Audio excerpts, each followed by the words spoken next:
Mais vous n'êtes pas seul. Vous n'êtes pas identifié par rapport à vos enfants. Ce n'est pas vos enfants qui vous définissent. Ce n'est pas votre mari qui vous définit, mesdames. C'est vous qui vous définissez.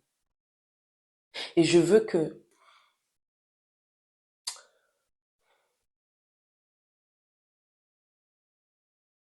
mes lumières, je suis en train de réfléchir. Je suis en pleine méditation, je vous avoue.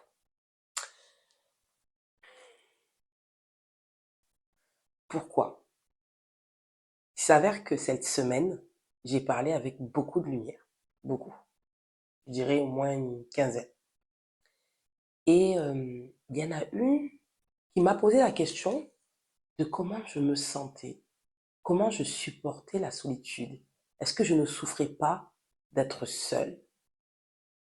Sur le moment, je me suis dit, pourquoi elle me pose cette question? J'ai 3 enfants. Donc, pour quelqu'un qui a 3 enfants, c'est bizarre de me dire que je suis seule. Je suis loin d'être seule. Et pour toutes les personnes dans la chaîne qui sont mamans, je pense que vous allez être d'accord avec moi. 3 enfants, 3 filles, c'est du boulot. Mais c'était pas dans ce sens-là qu'elle me posait la question. C'était dans le sens où je vis, pour toutes les personnes qui me connaissent, qui suivent ma chaîne, qui ont lu mon livre, je dis que je vis seule avec mes 3 enfants, que je suis loin de ma famille et que j'ai divorcé de mon ex-mari depuis 2 ans et que j'avais fait 14 ans de mariage avec lui. Donc j'ai compris après pourquoi elle me disait comment je me sentais. Donc je pense que vous avez compris le thème aujourd'hui, mes lumières. On va parler de solitude. Donc là, c'est un thème spécial méditation. C'est un thème où je veux que vous réfléchissez. Je veux que on se pose la question réellement de quel est votre rapport avec la solitude, le fait d'être seul. Comment vous interprétez ça? Comment vous définissez ça? Là, c'est aujourd'hui une vidéo qui vous demande de méditer sur le sujet. Pourquoi? Je pourrais vous dire beaucoup de choses sur la solitude. Je pourrais vous donner plein de conseils pour gérer la solitude. Très bien. Parce que c'est ce que je fais tous les jours. Mais j'avais pas envie de le faire aujourd'hui. Aujourd'hui, j'avais vraiment envie de me mettre à la place des autres. Pourquoi j'ai envie de me mettre à la place des autres?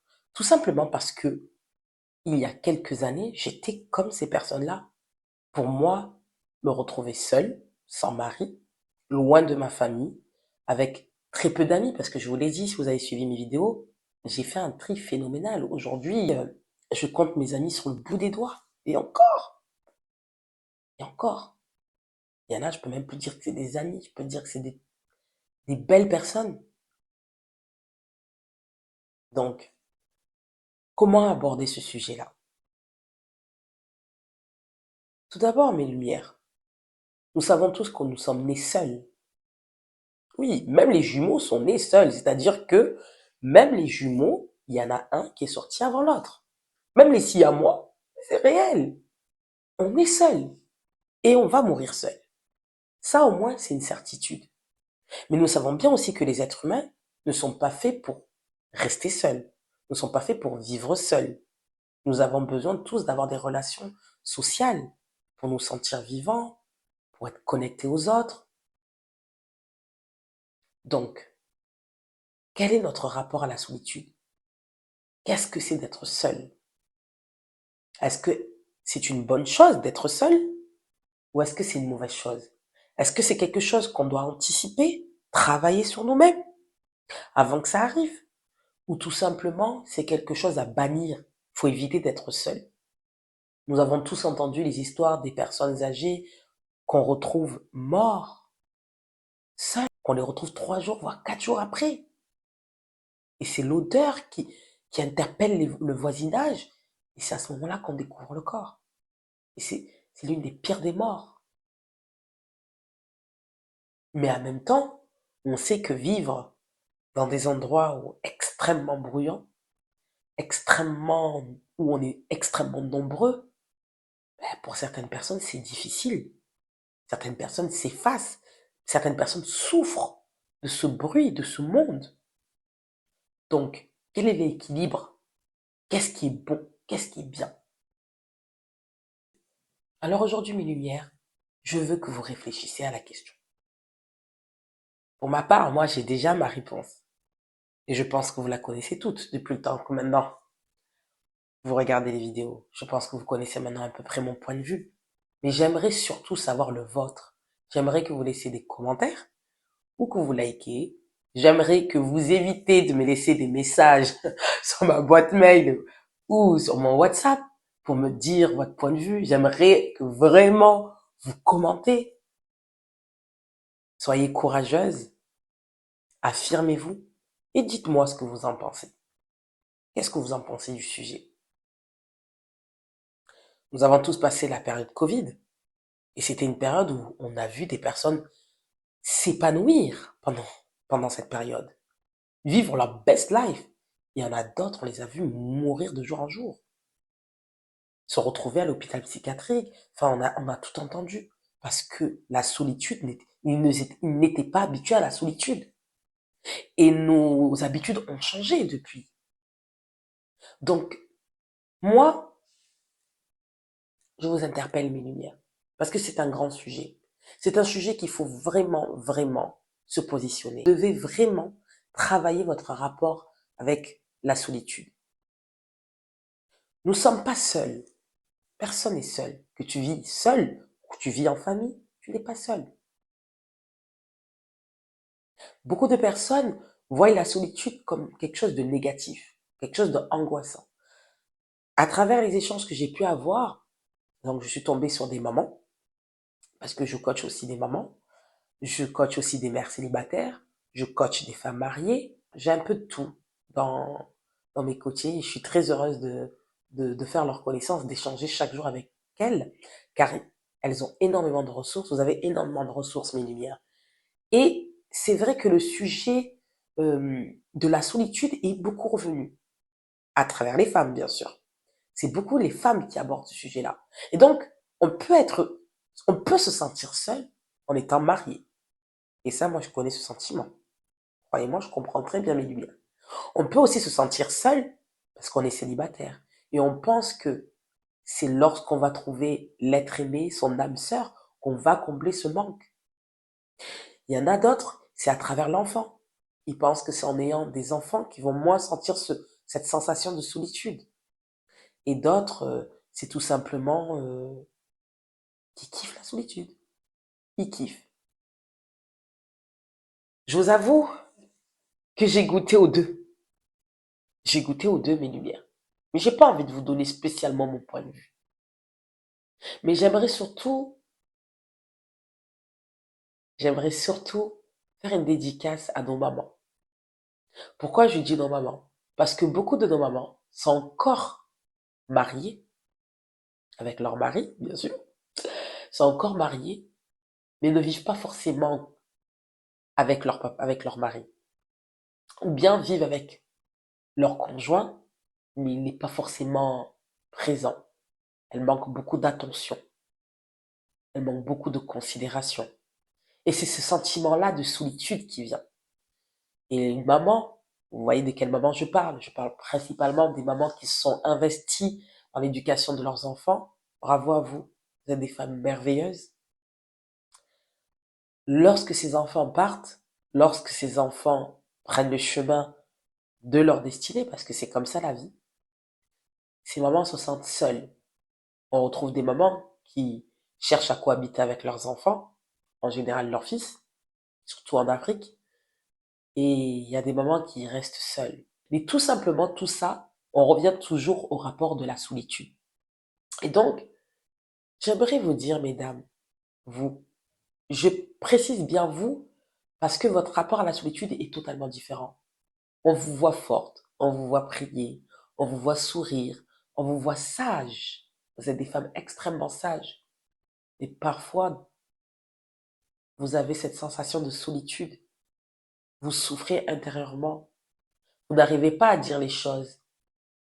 Mais moi, je vous entends, mes lumières. Même si vous êtes beaucoup plus âgées que moi, je vous entends. Vous êtes des femmes incroyables. Et je pense qu'il y en a qui vont bien se reconnaître parce que je parle bien de vous. Vous êtes des femmes incroyables. Et aujourd'hui, j'aimerais vous dire spécialement à vous, mesdames, qui ont dépassé la cinquantaine. Sachez que vous avez une fille quelque part en France qui connaît cette sensation-là, connaît cette sensation de solitude, mais qui la voit différemment. Peut-être que c'est le côté auteur qui a rendu ça beaucoup plus facile, mais je ne pense pas. Tout simplement parce que j'ai une vie aussi qui ressemble beaucoup à la vôtre. Oui, comme vous, j'ai quitté mes parents très tôt pour me marier et très vite j'ai eu des enfants très tôt et je me suis investi corps et âme à mon mariage, à mes enfants. Bien sûr, je travaillais, il y a comme cette nuance, mais vous aussi, la plupart du temps, vous avez travaillé, même si c'est pas forcément un travail rémunéré, mais vous avez travaillé. Mais vous n'êtes pas seul. Vous n'êtes pas identifié par rapport à vos enfants. Ce n'est pas vos enfants qui vous définissent. Ce n'est pas votre mari qui vous définit, mesdames. C'est vous qui vous définissez. Et je veux que, pendant que je suis en train de vous parler, je parle à toutes les femmes, bien sûr, de cette chaîne. Mais là, c'est une spécificité à nos mamans. Spécificité à nos mamans. Spécificité à nos mères. Vous êtes des femmes incroyables. Et je veux que vous souriez. Je veux que vous regardez la solitude autrement. Vous ne devez pas voir la solitude comme quelque chose de négatif. Vous ne devez pas voir la solitude comme quelque chose qui prévient avant la mort. Non, erreur. La solitude n'est pas un présage de la mort. Non, la solitude n'est pas un présage de la négativité. La solitude n'est pas un présage de la dépression, mesdames. Non, ce n'est pas cet homme qui vous définit. Ce n'est pas parce qu'il n'est pas là. Ce n'est pas parce qu'il ne prend pas de vos nouvelles. Ce n'est pas parce qu'il ne demande pas des nouvelles de vos enfants. Ce n'est pas parce qu'il vous a laissé gérer vos enfants seuls, financièrement, intellectuellement, émotionnellement, que ça vous définit. Vous êtes bien plus que cela, mesdames. Vous êtes des femmes fortes. Vous avez mis au monde des femmes comme nous et vous continuez à garder la tête haute. À chaque fois qu'on a besoin d'aide, vous êtes là. Donc pourquoi vous voyez la solitude comme quelque chose de contraignant? Hors de question. Je veux que vous souriez à travers ce téléphone ou cet ordinateur que vous regardez. Baïsi Fatou. Dites-vous que nous sommes fortes. Nous ne sommes pas seuls. D'abord, nous sommes avec Dieu. Dieu nous voit. Dieu éprouve ceux qu'il aime. Et vous avez accompli la plus belle de vos missions. C'est de lever vos enfants, de les éduquer dans le droit chemin. Et d'être là, quoi qu'il arrive. C'est ça qu'il faut vous dire. Mais aujourd'hui, vous devez prendre ce temps comme de la gratitude. Vous devez prendre ce temps comme de la productivité. Vous devez prendre ce temps comme quelque chose de béni. Vous avez tout le temps pour vous, de vous occuper de vous. Vous avez le temps d'investir sur vous, mesdames. Il n'y a pas d'âge pour investir sur soi. Et il n'y a pas de couleur. Il n'y a pas de religion. Il n'y a pas de sexe. Il n'y a pas d'âge pour investir pour vous. Et au contraire, c'est là même où vous devez investir sur vous. Vous devez prendre soin de vous. Et ça commence tout d'abord par quoi? Un sourire. Lorsque vous souriez, vous dites merci à la vie. Sachez que vous êtes des femmes fortes. Pour les mères célibataires, on en parlera une autre fois. Pour les mères célibataires jeunes. Et pour les mamans mariées ou pas mariées, qui ont des grands enfants, c'est une dédicace pour vous, mesdames. Je veux que vous preniez la solitude comme une bénédiction. Je veux que vous preniez la solitude comme un moment de créativité pour vous. C'est votre moment, c'est votre instant. Et sachez une chose, mes lumières, et je parle à toutes mes lumières, sachez que la personne qui arrive à rester seule, garder sa joie de vivre, continuer d'être dans la gratitude, être toujours optimiste, continuer à avoir des challenges qui vous dépassent, mais surtout d'être à l'aise avec la solitude, c'est-à-dire que vous êtes des femmes extrêmement fortes. Pourquoi? ça veut dire que vous êtes saine d'esprit. C'est-à-dire que vos pensées noires, vous en avez pas. Vous êtes aligné avec vous-même. Vous êtes en accord avec vous-même. Si vous arrivez à passer du temps seul, sans avoir besoin de passer le temps à appeler les gens ou à aller chez les autres, vous arrivez à faire ça, c'est que vous êtes des femmes formidables. Alors ne prenez pas ça comme quelque chose de désagréable. Non, changez votre perception, changez votre regard sur la vie, changez votre regard sur votre expérience de vie. Il est très important. On abordera ce sujet de la solitude encore, mesdames, mes lumières, vous inquiétez pas. Mais c'était une dédicace pour vous, mesdames, mes lumières. Sachez que la souffrance est un choix. La souffrance est un choix. Je veux que vous vous posez la question, quel est mon rapport avec la solitude? Comment je me sens quand je suis seule? Suis-je dépendante des autres? Suis-je heureuse quand je suis seule? Suis-je heureuse quand je suis accompagnée? Suis-je heureuse? Et si vous trouvez que non, changez l'histoire que vous vous racontez. Changez l'histoire que vous vous racontez. C'est une très belle histoire. C'est tout simplement vous qui voulez la voir négativement. Nous sommes des lumières et on brille. Il n'y a pas d'âge pour briller. C'était Baïsi Fatou. Je suis coach en développement personnel, conférencière international et auteur du livre Héritage. Pour toutes les personnes qui n'ont toujours pas acheté leur livre, achetez ce livre, mes lumières. On va bientôt démarrer et ça va être du lourd.